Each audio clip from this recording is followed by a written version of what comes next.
মানে আমাদেরকে একটা প্রবলেমে ফেলায় বসে আছে, তো আমরা কি করব?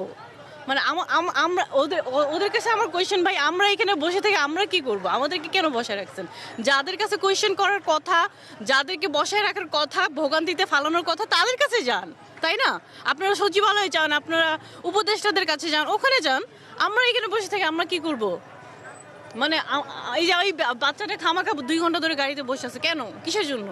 প্রতিনিয়ত তারা এইভাবে রাস্তাটা বন্ধ করে এখানে আন্দোলন করে, তারা আন্দোলন করুক, যে ঢাকা বিশ্ববিদ্যালয়ে যে আন্দোলন করুক, কেন রাস্তা পাবলিকের ভোগান্তিতে প্রতিনিয়ত, শুধু আজকে একদিন না, প্রতিনিয়ত তারা রাস্তা বন্ধ করে।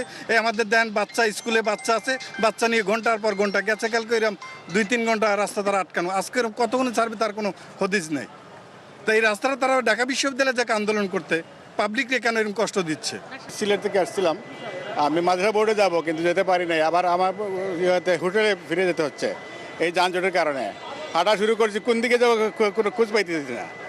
ড্রাইভারকে জিজ্ঞাসা করে, স্থানীয় লোককে জিজ্ঞাসা করে, হাঁটারই আমি কোনো কিনা করতে পারতেছি না। দেশের সরকার আছে বলে তো মনে হচ্ছে না যে মানে জনগণ ছাত্র জনতার সাথে আসছিল, কিন্তু এখন ছাত্র জনতায় যদি আবার সেই ওই একই রাজনীতিবিদদের মতো রাস্তার ঘাট আটকায়, এখন মানুষের টাইমের মূল্য আছে না।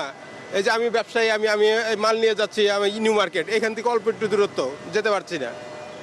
ঘন্টা 2-1 যদি বসে থাকি তাহলে আমার কি হবে? আমার দোকানের কর্মচারীরা একা ফেলে রাখছি, এদিকে কত মানুষ ইতাল পড়তেছে, এগুলা কি দেশের খরচ হচ্ছে না?